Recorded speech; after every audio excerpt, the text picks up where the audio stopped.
اعوذ باللہ من الشیطان الرجیم بسم اللہ الرحمن الرحیم الحمد للہ رب العالمین والصلاة والسلام علی اشرف الانبیاء والمرسلین محمد وآلہ الطیبین الطاہرین۔ عزیز طلباء، السلام علیکم ورحمۃ اللہ وبرکاتہ۔ آج کی ہماری گفتگو اقسام وضع کے بارے میں ہے۔ انشاءاللہ اس درس کے پڑھنے کے بعد آپ جانیں گے کہ وضع میں کن چیزوں کا تصور کرنا ضروری ہے۔ چونکہ وضع بھی ایک قسم کا حکم ہے، تو حکم جب تک موضوع اور محمول کا تصور نہ کرے ممکن نہیں ہے۔ جب ہم نے کہہ دیا کہ وضع بھی حکم کی طرح ہی ہے، تو وضع میں بھی ضروری ہے کہ لفظ کا بھی تصور ہو اور معنی کو بھی تصور کیا جائے۔ اگر لفظ اور معنی کو تصور نہیں کریں گے تو پھر ہم حکم نہیں لگا سکتے، یعنی ہم وضع نہیں کر سکتے۔ مثلا اگر آپ لفظ کا تصور کریں، مثلا زا یا دال کا تصور کرے، لیکن آگے کوئی دوسرا بندہ آپ سے پوچھے کہ زید کا کیا مطلب ہے، کیا کہنا چاہتے ہیں، تو آپ کہیں جی مجھے نہیں پتہ، تو یہ بات کیا ہے؟ یہ بات منطقی اعتبار سے غلط ہے، چونکہ آپ خاموشی اختیار کریں گے یہاں پر، تو آپ کی جو خاموشی ہے وہ درست نہیں ہے۔ اسی طرح سے اگر آپ محمول کا تصور کریں یا معنی کا تصور کریں، صرف معنی کا تصور کریں، صرف محمول کا تصور کریں، مثلا آپ کہتے ہیں بہت ہی خوبصورت ہے، میں اگر پوچھوں آپ سے کیا خوبصورت ہے، آپ کہیں جی مجھے کوئی پتہ نہیں ہے، موضوع کا مجھے نہیں پتہ، تو یہ کیا ہے؟ یہ بات بھی صحیح نہیں ہے۔ اب وضع میں ہم نے کہا لفظ اور معنی کا تصور ضروری ہے، تو اس کی علت یہ ہے کہ فلسفہ اور منطق میں ایک قاعدہ ہم پڑھتے ہیں، وہ ہے کہ مجہول مطلق پر ہم حکم نہیں لگا سکتے۔ اور دوسری جو انشاءاللہ ہماری بحث میں جو آبجیکٹیو ہے وہ یہ ہے اضحی سے معنی موضوع اللہ، وضع کی قسموں کو جاننا۔ چونکہ ہم نے کہا وضع میں لفظ کا تصور بھی ضروری ہے اور معنی کا تصور بھی ضروری ہے، تو بعض اوقات ہم وضع کو تقسیم کرتے ہیں معنی موضوع اللہ کے اعتبار سے، اگرچہ اس میں بھی لفظ کا تصور ضروری ہے، لفظ موضوع کا تصور ضروری ہے، لیکن ہماری جو توجہ ہے، ہماری جو کنسنٹریشن ہے وہ کس بات پر ہے؟ وہ صرف جو ہے یہاں پر معنی موضوع اللہ پر ہے۔ تو معنی موضوع اللہ کے اعتبار سے وضع کی قسموں کو جاننا۔ معنی موضوع اللہ کے اعتبار سے وضع کی 4 قسمیں بنتی ہے، انشاءاللہ وہ بات میں آپ کی خدمت میں پیش کریں گے۔ وضع کی مختلف قسموں کو مثال کے ضمن میں سمجھنا۔ ایک بات یہ ہوتی ہے کہ آپ ایز اے نالج صرف قسموں کو جانتے ہیں، ایک مرتبہ یہ ہے کہ آپ قسموں کو جاننے کے ساتھ ساتھ اپنی طرف سے مثال بھی پیش کر سکتے ہیں۔ جب آپ مثال پیش کرنے کی جب آپ میں صلاحیت آ جائیں، جب آپ کسی بھی مسئلے کو مثال کے ذریعے اپنی طرف سے کوئی مثال دے کے اگر آپ سمجھا سکتے ہیں، تو اس کا مطلب یہ ہے کہ یہ سبق آپ کو صحیح سے سمجھ میں آ گیا ہے۔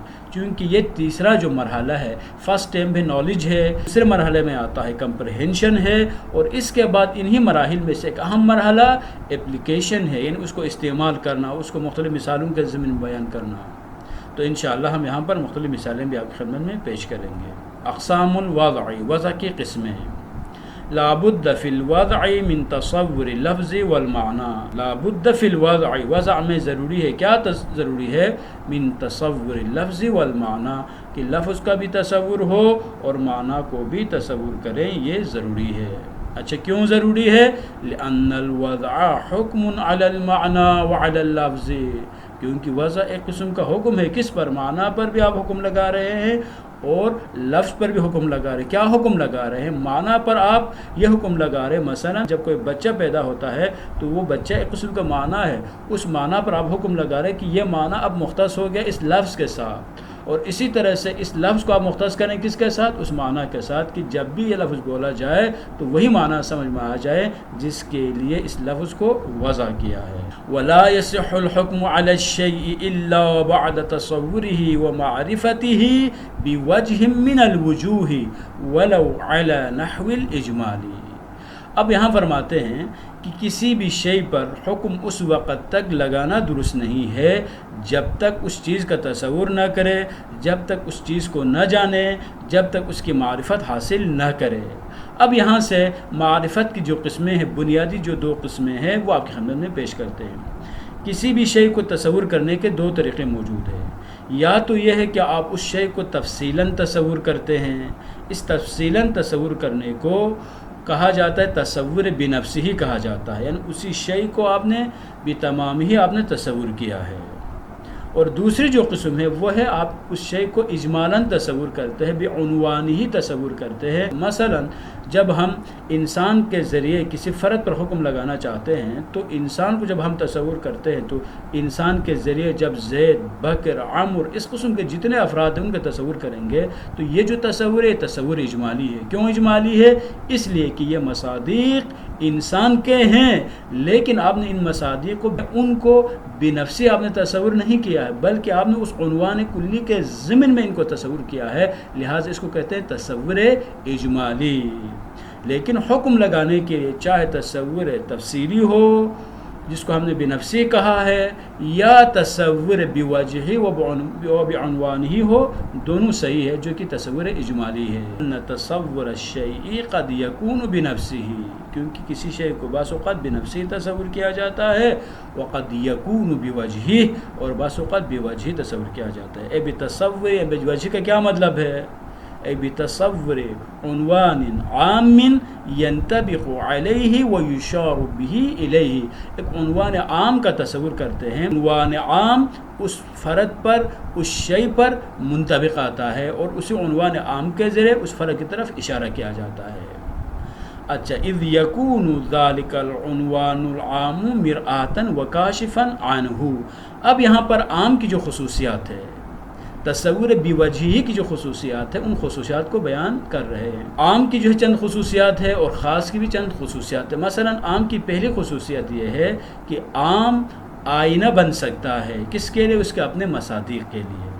عام کاشف بن سکتا ہے، اس کے اپنے تمام مصادیق کو یہ کشف کر سکتا ہے۔ اسی طرح سے عام حکایت کر سکتا ہے، کس کو؟ اس کے تمام تر مصادیق کو۔ اسی طرح سے عام کا تصور بوجہی بھی ممکن ہے اور بتفصیلی ہی بھی ممکن ہے، لیکن اس کے برخلاف خاص میں یہ صلاحیتیں موجود نہیں ہے۔ خاص کبھی بھی باقی مصادیق کو حکایت کرنے کی اس میں صلاحیت موجود نہیں ہوتی، اور نہ خاص کو آپ کاشف قرار دے سکتے ہیں۔ اب ایک ایگزامپل آپ کے سامنے پیش کر رہے ہیں، کما اذا حکمت علی شبح من بعید انہ ابیض، مثلا کوئی چیز دور سے آپ کو دکھائی دیتی ہے اور جیسے ہی آپ کو وہ چیز نظر آتی ہے آپ حکم لگاتے ہیں، کیا حکم لگاتے ہیں؟ یہ سفید ہے۔ مثلا وانت لا تعرفه بنفسه انه ای شیء ہوا، ڈیٹیل میں انفارمیشن آپ کے پاس نہیں ہے کہ وہ سفید اگر ہے تو سفید کیا ہے؟ حیوان ہے۔ کسی پتھر پر جو ہے اس کو وائٹ کلر کیا ہوا ہے، یا کوئی گاڑی آ رہی ہے، ان چیزوں کے بارے میں آپ کو ابھی تک صحیح سے علم نہیں ہے۔ اگر ما تعرف عنہ، زیادہ سے زیادہ جو آپ اس چیز کے بارے میں جانتے ہیں، مثلا وہ کیا ہے؟ انہ شیء من الاشیاء، اشیاء میں سے کوئی چیز ہے، او حیوان من الحیوانات، یا وہ اگر متحرک ہے تو آپ کو لگیں تو ممکن ہے کہ وہ حیوانات میں سے کوئی ایک حیوان ہو، تو فقط صح حکمک علیہ، پر جب آپ نے اجمالاً جان لیا تو اسی اجمال کے بیس پر آپ اس پر حکم لگا سکتے ہیں بأنہ ابیض، وہ شیء کیا ہے؟ سفید ہے، وہ چیز وائٹ ہے، مع انک لم تعرفہ ولم تتصورہ بنفسہ، باوجود اس کے کہ آپ اس چیز کو صحیح سے نہیں جانتے، تصور بنفسہ نہیں ہے۔ وَإِنَّمَا تَصَوَّرْتَهُ بِعُنْوَانِ أَنَّهُ شَيْءٌ أَوْ حَيْوَانٌ، اگر آپ نے تصور کیا ہے تو کس عنوان کے ساتھ کہ وہ کوئی چیز ہے یا کوئی حیوان ہے، لا اکثر، اس سے زیادہ نہیں ہے۔ وَأَشَرْتَ بِهِ إِلَيْهِ، آپ اسی طرح سے اس کی طرف اشارہ کر سکتے ہیں۔ وَهَذَا مَا يُسَمَّى فِي عُرْفِهِمْ، اسی چیز کو کہا جاتا ہے عرف میں تصور الشیء بوجہ کہا جاتا ہے۔ وَهُوَ كَافٍ لِصِحَّةِ الْحُكْمِ عَلَى الشَّيْءِ، اور یہی تصور بوجہ کسی بھی شے پر حکم لگانے کے لیے کافی ہے۔ وَهَذَا بِخِلَافِ الْمَجْهُولِ مَحْضًا، مجہول مطلق پر ہم کبھی بھی حکم نہیں لگا سکتے۔ ایک چیز جس کو سرے سے ہم بالکل جانتے ہی نہ ہوں تو اس چیز کے بارے میں ہم کچھ بھی نہیں کہہ سکتے. فَإِنَّهُ لَا يُمْكِنُ الْحُكْمُ عَلَيْهِ أَبَدًا، ان کوئی بھی حکم نہیں لگا سکتا. وَعَلَى هَذَا، پس یہ ساری باتیں آپ جان چکے ہیں تو ہم آگے بڑھتے ہیں. فَإِنَّهُ يَكْفِينَا فِي صِحَّةِ الْوَضْعِ لِلْمَعْنَى، معنی کے لیے وضع کے درست ہونے کے لیے کافی ہے ان نتصورہ بوجہہ، کہ ہم اس معنی کو اجمالاً تصور کریں. کما لو کنا تصورناہ بنفسہ، جس طرح سے ہم بنفسی تصور کرتے تھے اسی طرح سے ہم اجمالاً بھی تصور کر سکتے ہیں. ولما عرفنا ان المعنى لا بد من تصورہ، جب ہم جان چکے کہ معنی کا تصور ضروری ہے، وَأَنَّ تَصَوُّرَهُ عَلَى نَحْوَيْنِ، اور معنی کے تصور کی دو قسمیں ہیں. فَإِنَّهُ بِهَذَا الْاعْتِبَارِ، ایک یہ جو ابھی ہم نے بیان کیا تھا تصور اجمالی ہے. وَبِاعْتِبَارٍ ثَانٍ أَنَّ الْمَعْنَى قَدْ يَكُونُ خَاصًا أي جُزْئِيًا، کبھی یہ جو معنی ہے جس کو آپ نے بوجہی تصور کیا ہے، بعنوان ہی تصور کیا ہے، وہ کلی ہے، اور کبھی جس معنی کو آپ نے تصور کیا ہے وہ معنی جزئی ہوتا ہے. اب یہاں سے ایک نئی چیز جو ہے وہ آپ کے خیال میں پیش کرنا چاہتے ہیں، وہ یہ ہے جس معنی کو آپ نے لحاظ کیا ہے، جس طرح ہم نے کہا تھا اس کو اجمالاً بھی تصور کر سکتے ہیں، اس کو تفصیلاً بھی تصور کر سکتے ہیں. دوسرے الفاظ میں اس معنی کو ہم بوجہی بھی تصور کر سکتے ہیں، بوجہی بھی تصور کر سکتے، اس معنی کو ہم بوجہی بھی تصور کر سکتے ہیں، اور اسی طرح سے بنفسہی بھی تصور کر سکتے ہیں. اسی طرح سے یہ جو معنی جس کو ہم نے تصور کیا ہے وہ معنی کلی بھی ہو سکتا ہے اور وہ معنی جزئی بھی ہو سکتا ہے. جب عام ہو تو اس کو کلی کہا جائے گا، اور جب خاص ہو تو اسے جزئی کہا جاتا ہے. اور یہ جزئی کیا چیز ہے، کلی کیا چیز ہے، یہ آپ منطق میں جان چکے ہیں. جزئی وہ ہے کہ جو ایک سے زائد پر صدق نہیں آتی. وہ کون سی جزئی ہے جو ایک سے زائد پر صدق نہیں آتی؟ یہ جزئی حقیقی ہے. اور اس کے مقابل میں کلی ہے، کلی وہ ہے جو ایک سے زائد پر صدق آ سکتی ہے. وقد يكون عاما أي كليا نقول إن الوضع ينقسم إلى 4 أقسام عقلية. بس انہی چیزوں کو بیس بنا کر ہم جب وضع کی تقسیم کرتے ہیں تو اس کی 4 قسمیں بنتی ہے. یہ جو 4 قسمیں ہیں یہ تقسیم عقلی ہے، یعنی اس میں 5 قسم آپ نہیں بنا سکتے. یہ جو 4 قسموں کے بارے میں تذکرہ کر رہے ہیں یہ مقام تصور میں ہے. مقام تصور میں وضع کی 4 قسمیں بنتی ہے، اور مقام امکان میں 3 قسمیں ہیں، یعنی جس پر تمام علماء کا اتفاق ہے وہ 3 قسمیں ممکن ہے. اور مقام وقوع میں 2 پر اتفاق ہے، اور تیسری جو صورت ہے اس کے بارے میں اختلاف نظر موجود ہے. اب وہ کون کون سی صورتیں ہیں جو ممکن ہے، وہ کون کون سی صورتیں ہیں جو ممکن نہیں ہے، وہ ہم عبارت کے ساتھ ہی پڑھیں گے. پہلی قسم کیا ہے؟ أن يكون المعنى المتصور جزئيا، وہ معنی متصور کیا ہوتا ہے؟ وہ جزئی ہوتا ہے. والموضوع له نفس ذلك الجزئی، اور موضوع اللہ بھی وہی جزئی ہے، وہی معنی ہے جس کا آپ نے تصور کیا ہے. اے ان الموضوع له معنی متصور بنفسه لا بوجہہ، یعنی وہ موضوع اللہ کیا ہے؟ ایسا معنی ہے جس کو آپ نے بنفسی تصور کیا ہے، بوجہی تصور نہیں کیا. مثلا جتنے بھی افراد کائنات میں موجود ہے ان کا جو نام ہے وہ اسی وضع خاص موضوع خاص میں آتے ہیں. کیوں؟ اس لیے جس کا ہاں بھی کوئی جب بچہ پیدا ہوتا ہے اسی بچے کو دیکھ کر کوئی نام اس کے لیے تجویز کرتے ہیں. وَيُسَمَّى هَذَا الْقِسْمُ الْوَضْعَ خَاصٌ وَالْمَوْضُوعَ لَا خَاصٌ، اس قسم کو وضع خاص اور موضوع خاص کہا جاتا ہے. دوسری قسم یہ ہے أن يكون المتصور كليا، وہ معنی متصور کلی ہوتا ہے، اور والموضوع له نفس ذلك الكلی، اور موضوع اللہ بھی وہی کلی ہے. أي أن الموضوع اللہ کلی متصور بنفسه، وہ موضوع اللہ کیا ہوتا ہے؟ وہی کلی ہے جس کو بنفسی تصور کیا ہے. اب دیکھیں یہاں پر قسم اول اور قسم دوم میں ایک چیز مشترک ہے. وہ مشترک کیا ہے؟ پہلی قسم میں بھی تصور بنفسی ہے اور دوسری قسم میں بھی تصور کیا ہے؟ تصور بنفسی ہے. فرق کیا ہے دونوں میں؟ پہلی قسم میں معنی جزئی ہے لیکن دوسری قسم میں وہ معنی متصور کلی ہے. بس اتنا سا فرق ہے، لیکن انداز تصور دونوں میں سیم ہے.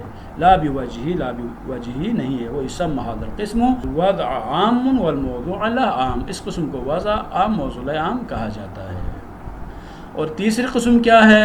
ایکون المتصور کلیاً، یہاں پر متصور کہنا غلط ہے، متصور وہ فرد ہے، یہاں پر معنی ہے ایکون المعنی المتصور کلیاً، وہ معنی متصور کلی ہوتا ہے، والموضوع لہ، اور اس کلی کے لیے جس چیز کو وضع کیا جا رہا ہے وہ کیا ہے؟ موضوع لہ افراد الکلی لا نفسہ، وہ کیا ہے؟ وہ کلی کا افراد ہے، خود کلی نہیں ہے۔ یعنی آپ کلی کو تصور کرتے ہیں، انسان کو تصور کرتے ہیں، لیکن جب آپ حکم لگانا چاہتے ہیں تو خود کلی انسان پر نہیں لگاتے، بلکہ اس کلی کے جو مصادیق ہیں ان پر آپ حکم لگاتے ہیں۔ ان الموضوع اللہ جزئی، موضوع اللہ جزئی ہے، غیر متصور بنفسہ بل بوجہہ، یہاں پر جس معنی کو ہم تصور کر رہے ہیں وہ کلی ہے، لیکن وضع اسی معنی کے لیے نہیں کر رہے جو کلی ہے، بلکہ اس کے جو مصادیق ہے جو جزئی ہے ان پہ ہم لگا رہے ہیں۔ تو کلی کے ضمن میں جن مصادیق کا ہم نے تصور کیا ہے ان کا تصور بوجہی ہے۔ وَيُسَمَّى هَذَا الْقِسْمُ الْوَضْعُ عَامٌ وَالْمَوْضُوعُ خَاصٌ۔ ایکون المتصور جزئیاً، وہ معنی جس کا ہم نے تصور کیا تھا وہ جزئی ہے، لیکن والموضوع لہ کلیاً لذالک الجزئی، لیکن اب آپ حکم کس پہ لگانا چاہتے ہیں؟ موضوع اللہ کیا ہے؟ کلی ہے، یعنی جس کو ہم نے تصور کیا تھا وہ جزئی ہے، لیکن اب موضوع اللہ کس کو قرار دے رہے ہیں؟ کلی کو۔ وَيُسَمَّى هَذَا الْقِسْمُ الْوَضْعُ خَاصٌ وَالْمَوْضُوعُ عام، اس قسم کو وضع خاص اور موضوع اللہ خاص کہا جاتا ہے۔ اذا عرفت هذه الاقسام المتصورة العقلیة، یہ جو چار عقلی صورتیں ہیں، جب ان صورتوں کو جب آپ نے جان لیا تو فنقول لا نزاع فی امکان الاقسام الثلاثة الاولى، پہلی تین قسموں کے ممکن ہونے کے بارے میں کوئی اختلاف نہیں ہے، کما لا نزاع فی وقوع القسمین الاولین، جس طرح سے پہلی دو قسموں کے وقوع کے بارے میں بھی کوئی اختلاف نہیں ہے۔ بس پہلی جو دو قسمیں ہیں وہ تصور کے اعتبار سے بھی درست ممکن ہے، تصور بھی ہم کر سکتے ہیں، ممکن بھی ہے، اور ساتھ ساتھ یہ جو قسمیں ہیں یہ واقع بھی ہوئی ہے، ان کے بارے میں کسی کا کوئی اختلاف موجود نہیں ہے۔ وہ مثال الاول، پہلی قسم کی جو مثال ہے وضع خاص موضوع اللہ خاص کی جو مثال ہے وہ کیا الاعلام الشخصیہ ہے، کہ محمد و علی و جعفر۔ ومثال الثانی اسماء الاجناس کا ما و سما و نجم و انسان و حیوان، یہ سارے کے سارے کیا ہے؟ ان سب میں وضع عام ہے اور موضوع اللہ بھی عام ہے۔ وَإِنَّمَا النِّزَاعُ وَقَعَ فِي أَمْرَيْنِ، نزاع واقع ہوا ہے تو دو چیزوں کے بارے میں، الاول فی امکان القسم الرابع، یا قسم رابع ممکن ہے یا نہیں ہے، والثانی فی وقوع الثالث، اور ثانی کس چیز کے بارے میں ہے؟ اختلاف جو موجود ہے، نزاع جو موجود ہے قسم سوم کے وقوع کے بارے میں ہے، بعد التسلیم بامکانہ، اس کے امکان کو تسلیم کرنے کے بعد۔ والصحیح عندنا استحالۃ الرابع ووقوع الثالث، ہمارا ہاں جو بات درست ہے وہ یہ ہے کہ قسم رابع محال ہے اور قسم سوم وہ ممکن ہے۔ وہ مثال الحروف و اسماء الاشارت، وضع میں لفظ کا تصور بھی ضروری ہے اور معنی کا تصور بھی ضروری ہے، پہلی بات آپ یہ ذہن میں رکھیں۔ دوسری بات تصور یا بنفسی ہوگا یا بوجہی، اسی طرح سے لحاظ یا تفصیلی ہے یا اجمالی ہے، یہ تقریباً وہی سیم میننگ سے، دونوں کے میں خاص فرق نہیں ہے۔ تیسری جو چیز ہے وہ یہ ہے کہ کلی کی تین بنیادی خصوصیات ہیں، وہ خصوصیات کیا ہے؟ کلی عنوان بن سکتی ہے، ایک کلی حکایت کر سکتی ہے اپنے تمام تر مصادیق کو، دو اور کلی میں تصور اجمالی ممکن ہے، یعنی کلی میں آپ اجمالاً اس کو تصور کر سکتے ہیں کہ کلی کو تصور کر کے جب افراد پر حکم لگاتے ہیں، یہاں جو تصور ہے اس کو کہتے ہیں تصور اجمالی۔ دوسری جو چیز ہے وہ یہ ہے کہ مقام تصور میں وضع کی چار صورتیں بنتی ہے، امکانی اعتبار سے تین صورتیں اور وقوع کے اعتبار سے دو صورتیں ہیں، اور تیسری صورت کے بارے میں اختلاف نظر موجود ہے۔ اب یہاں پر چوتھی قسم کو ذکر نہیں کر رہے ہیں اس کے محال ہونے کو، اس لیے پانچواں جو مطلب ہے وہ یہ ہے کہ معنی موضوع اللہ اور لفظ موضوع اگر دونوں جزئی ہوں تو قسم اول ہے، دونوں کلی ہوں تو قسم دوم ہے، اور 6 ہے وہ یہ ہے کہ وضع عام اور موضوع اللہ خاص تیسری قسم ہے، اور وضع خاص موضوع اللہ عام یہ چوتھی قسم ہے۔ وضع میں لفظ اور معنی کا تصور کیوں ضروری ہے؟ بذکر دلیل واضح کر، آپ مثال دے کر اور دلیل دے کر اس مسئلے کو واضح کریں گے۔ اور دوسرا سوال یہ ہے معنی موضوع اللہ کے اعتبار سے وضع کی کتنی قسمیں بنتی ہے؟ جتنی بھی قسمیں بنتی ہے آپ ان کی تعداد بتائیں۔ اور تیسرا جو سوال ہے وضع کی 4 قسموں کو بذکر مثال بیان کریں. وضع کی جو 4 قسمیں بنتی ہے ان کو آپ نے ایک ایک کر کے مثالوں کے ذریعے سمجھانا ہے. اور لاسٹ جو کوشچن ہے وہ یہ ہے تصور الشیء قد یکون بنفسہ وقد یکون بوجہ. اس جملے کی آپ مکمل وضاحت کریں گے. والسلام علیکم ورحمۃ اللہ وبرکاتہ.